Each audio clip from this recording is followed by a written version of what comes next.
Halo, assalamualaikum warahmatullahi wabarakatuh. Sebelumnya, perkenalkan nama saya Muhammad Faiz Al-Fatih. Saya mahasiswa semester 4 Pendidikan Sejarah FKIP Untirta.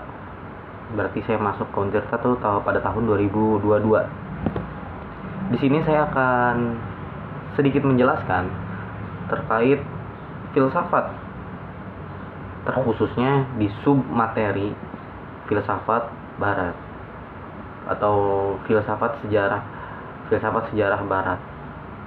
Nah, sebelum ke submateri atau poin inti dari materi ini, izinkan saya untuk menjelaskan terlebih dahulu apa sih itu filsafat, apa asal usulnya, dan bagaimana pengimplementasiannya filsafat yang berawal dari Eropa sana sampai kepada Indonesia kita tercinta.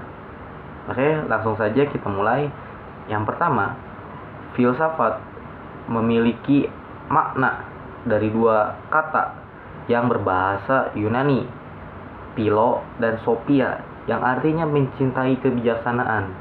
Jadi pada awalnya filsafat itu diperuntukkan untuk seseorang dapat berpikir sebagai mestinya manusia yang bijaksana, bukan hanya berpikir untuk mencari kepentingan pribadi mereka, tapi selain untuk kepentingan pribadi, ada kepentingan komunal ataupun kelompok yang emang harus diutamakan juga, terlebih lagi masyarakat sekitar. Jadi jangan sampai kita mempelajari filsafat malah menjadi senjata kita sendiri, senjata makan tuan gitu.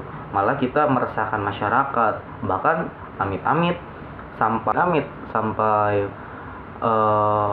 membuat filsafat itu menjadi suatu senjata untuk menindas masyarakat sekitar, rakyatnya contohnya. Karena kita lebih berakal, lebih paham terhadap logik, kita memakai filsafat itu untuk mengakomodir apa saja keuntungan yang bisa kita dapatkan dari masyarakat. Itu sangat tidak baik ya. Dilanjut, pada saat awal muasalnya filsafat itu diperuntukkan untuk mencari yang pertama teologi ketuhanan, dan yang kedua tentang humaniora. Karena pada saat itu di zaman Yunani kuno dan Romawi kuno itu ada banyak sekali perbudakan, terusnya diskriminasi sosial. Maka dari itu pada saat itu topik humaniora itu sangat gencar ataupun sangat banyak diperbincangkan, dan ke teologi pula, karena pada saat masanya banyak pemimpin yang mengaku bahwasanya mereka itu ialah pilihan Tuhan atau bahkan titisan Tuhan. Dari situ filsafat mulai berkembang, apalagi pada saat mulai munculnya teori-teori baru filsafat. Dan makin kesini filsafat makin maju untuk menjadi suatu dialektika ilmu pengetahuan utama yang menjadi suatu terobosan terhadap ilmu pengetahuan lainnya. Jadi bisa dibilang filsafat ini ialah the mother of science ataupun induk segala ilmu yang memakai logik. Perlu diingat, induk semua ilmu yang memakai logik. Jadi nggak semua ilmu itu dari filsafat, tapi hanya ilmu yang memakai logik. Selanjutnya kita akan lanjut ke materi kita hari ini, yaitu filsafat sejarah Barat. Nah, apa sih filsafat sejarah Barat itu? Sebelum itu, apa sih Barat itu? Nah, dijelaskan bahwasanya dari zaman dahulu asal muasal kata Barat itu berasal dari gereja ataupun gereja utama dari agama Kristen. Nah, agama Kristen ini memiliki dua kiblat. Yang pertama di Vatikan, yaitu dikenal dengan Barat, gereja Barat, dan yang kedua ada di Konstantinopel, yang dikenal dengan gereja Timur atau Kekaisaran Timur. Nah, karena ada dua kiblat ini, maka dipecahlah Timur dan Barat jatuh kepada Eropa, dan Timur jatuh kepada daerah sekitar Rusia dan Turki. Untuk sekarang gereja timur telah runtuh karena diruntuhkan oleh Muhammad Al-Fatih. Jadi kepemilikan ataupun tempat yang ditempati oleh Kekaisaran Timur dahulu ialah di Konstantinopel yang berada di Turki. Nah, untuk di barat ini ada di Eropa, ada di daerah sekitar Italia, Argentina, Yunani, Prancis, Inggris, Jerman, Belanda. Daerah-daerah situ daerah-daerah yang emang memiliki nuansa ataupun memiliki sebuah peristiwa sejarah yang sangat penting bagi peradaban dunia. Salah satunya perkembangan filsafat sejarah barat. Salah satu penggagasnya ialah ada Karl Marx.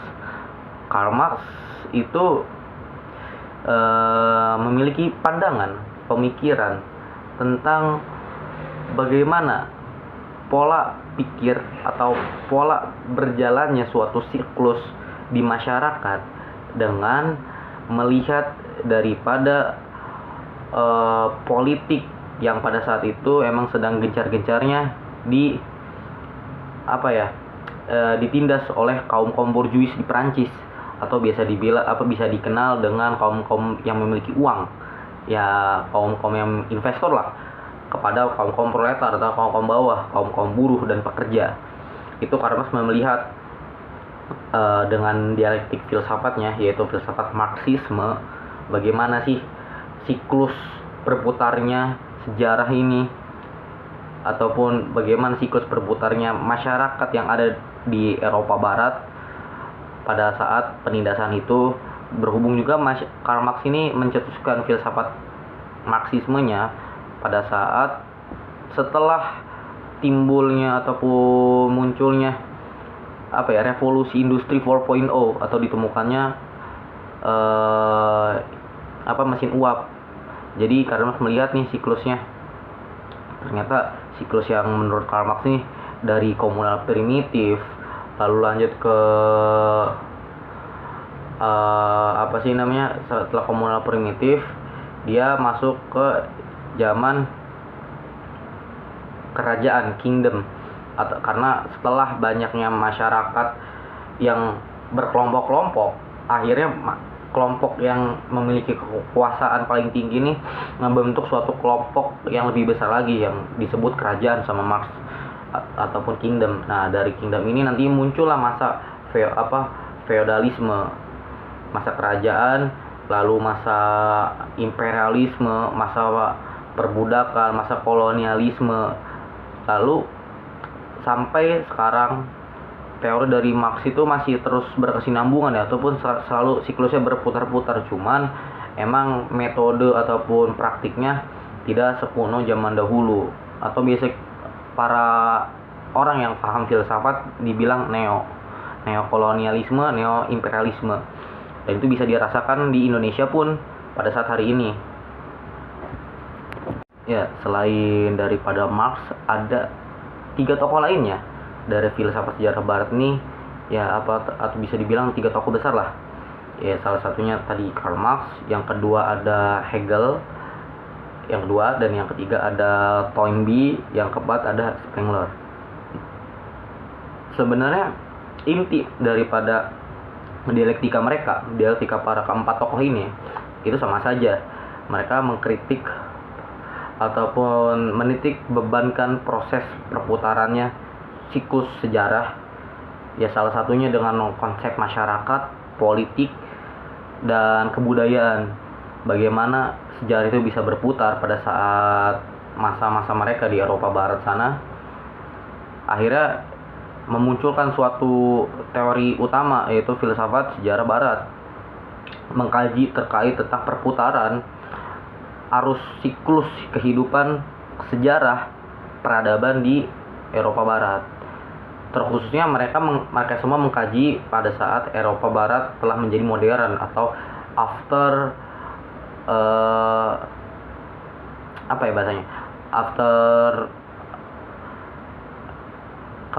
kemunculan mesin uap.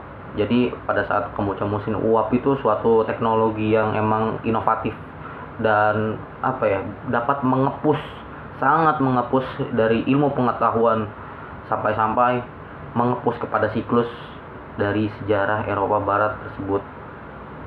Jadi pada saat ini pun terjadi di Indonesia, jikalau ada siklus yang berputar, ya siklus sejarah yang emang diintervensi atau diganggu lah dari politik, dari culture ataupun dari kebudayaan, lalu dari keadaan masyarakat di sekitar, itu kita bisa rasakan lah siklus perubahannya, bagaimana Indonesia dari pra kemerdekaan, pasca kemerdekaan, reformasi, bahkan sampai sekarang pada saat ini tahun 2024 pasca kita semua telah mendapatkan presiden yang baru gitu. Kawan-kawan mungkin bisa melihat apa sih impact-nya dan sebesar apa powerful dari impact tersebut. Mungkin sekian dari saya. Terima kasih. Wassalamualaikum warahmatullahi wabarakatuh.